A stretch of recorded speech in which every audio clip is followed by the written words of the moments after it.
Hi, you're watching ATM with SAK. अभी तो मैं at this moment I am.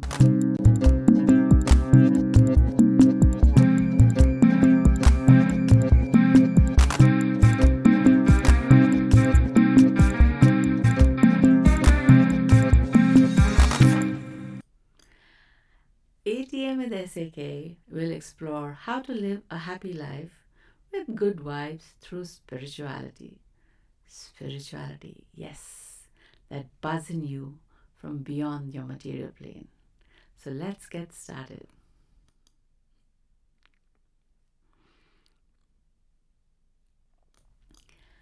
I am studying at the Spirituality Mind and Body Institute at Teachers College, Columbia.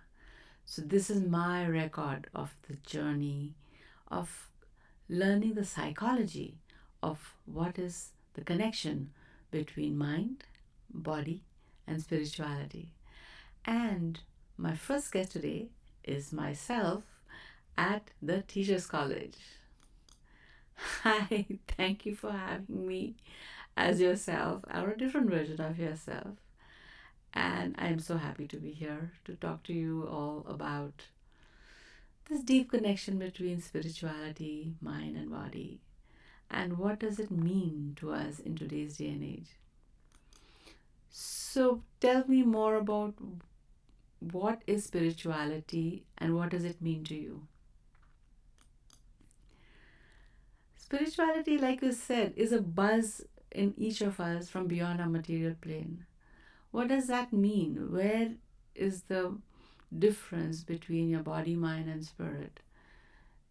If you can't see something and touch something, is that your mind or is that your spirit? And that is one of the questions which is being understood, that there is the unseen, the unknown, and a connection we have, which is with our own wisdom, with the wisdom of the universe. And that is possibly what people call spirituality. The connection with the beyond, the connection with the whole truth. How does it manifest within ourselves is the question we need to ask. Does it manifest through religion? Does it manifest through nature? Does it manifest through a sense of oneness with the universe? Does it have a connection through philosophy, a way of life? That those are the questions normally we like to ask in spiritual quest. So, what do you mean by spiritual quest? Like, when do you get a spiritual quest in life? Is there like a moment in time and suddenly you're feeling like, oh, I think I need to understand what is happening in my life? Is it like the, like existential quest? Are they the same? Is spirituality more about what happens when you're questioning your purpose of life? Or is it something that you feel when you feel a connection to God? How would you further like define spirituality? That's a really, really great question. So, spirituality normally used to be associated through a connection with the higher self through religion or through nature.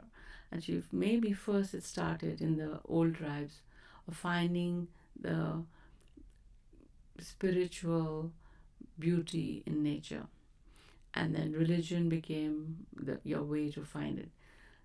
But there also was, if you remember, in the times of Socrates and Plato, the whole philosophical existential quest. So all of these are areas where mankind and humans have understood or explored that everything is not only about the material, there is more, there is something else. So the idea that there is something beyond us, some of the connections we find from within us or through a trigger which allows us to see. Typically, this idea of a spiritual wisdom is within each person, each child. Each child is born with this wisdom. But as we grow older, we actually lose some of our connection with it because we become so tuned to our material life, so engaged with what we need to do to sustain the body in this world that we slowly drift away from our spiritual connection.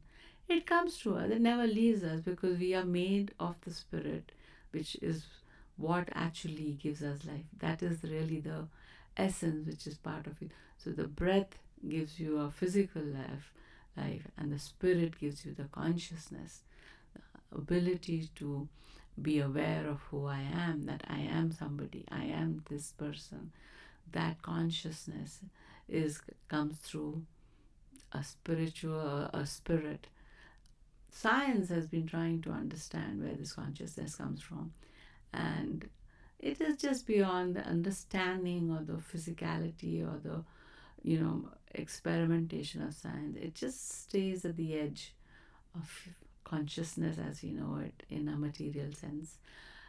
So when does it come? That was the other question we had. When do you get awakened to the sense of a spiritual self? Typically, I would look at it like in three different areas. Like I said, one, a child is already born with it, but at a human development, which happens in phases of your life, first phase would be when you turn from a teenager into a young adult. And at that moment, there's a development in the body and the mind where your roles are changing. You're no longer this child who's being looked after by parents, you're stepping into adulthood. Physically, emotionally, intellectually, your mind, body, and intellect comes into this beautiful space where you start questioning, who am I? And then that leads to, what am I doing here? What is my purpose in this life? That's a moment many people seek to understand these existential questions and find answers in some ways. A second reckoning of sort comes in what used to be called the middle age crisis, where it used to be at 40, where again your roles are changing, where you're coming to a point of having established yourself, and now some things are changing in your universe. You're no longer this young person who's going to be getting a lot of opportunities. You're looking back at your life and realizing that you've reached a kind of sort of benchmark in your life. And at that moment, a lot of people get stuck with the existential crisis and they want to look for answers.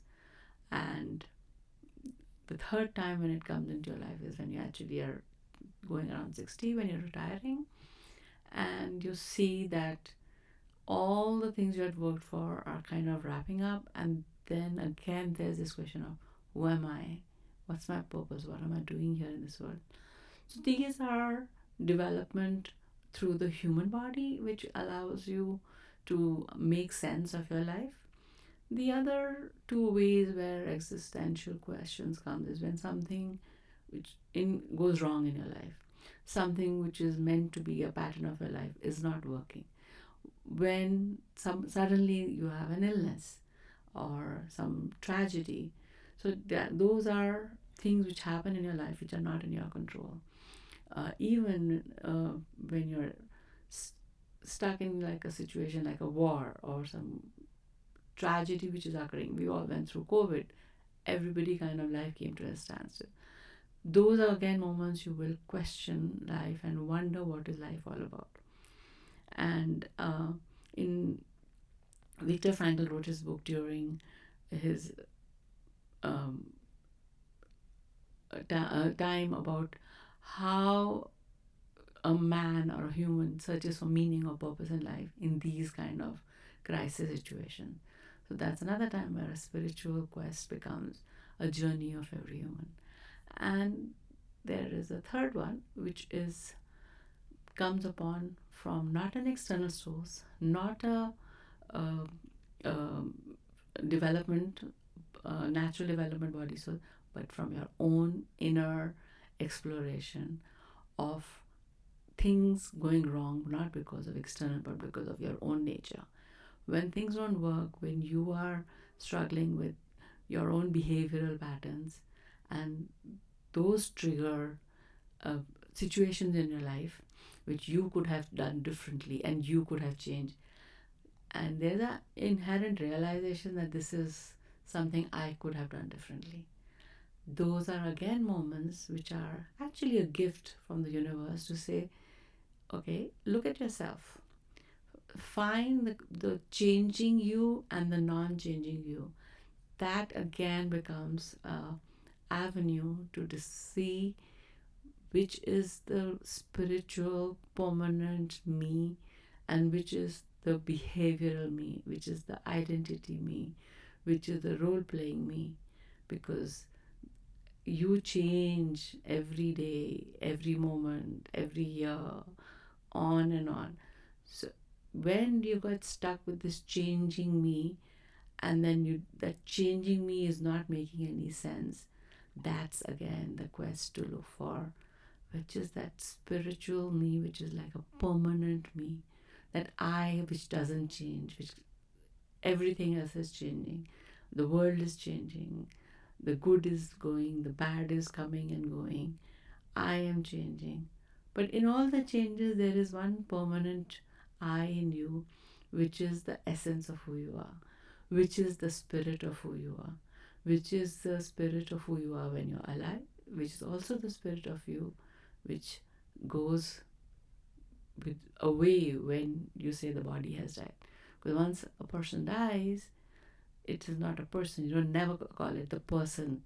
You say the body is here. So where is the person then? And that is the essence which you're trying to capture in spirituality.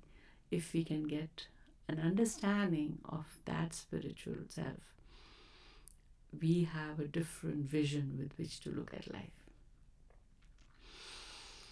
Wow, that's a lot to digest. So you're saying there is one permanent I in this changing I, which I think makes sense because when I was young, who I was physically, emotionally, mentally is not the same person I am now and will not be. I don't look anything like what I used to look as a child. And people who see me before I was, in college and now again I'm back in college, they wouldn't recognize me physically, not emotionally, not mentally. Yeah. So, yes, who is the I then that stays constant when everything else in me has changed? There is a constant I and there is a changing I.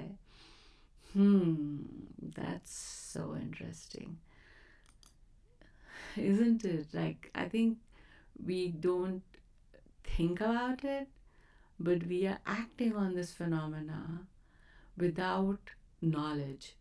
So we have this understanding very subtly in us, but this knowledge of understanding there is a changing I and there's a non changing I is what helps us navigate our life better, because sometimes we get stuck into our changing I, which is uh, giving us problems and we can't let go.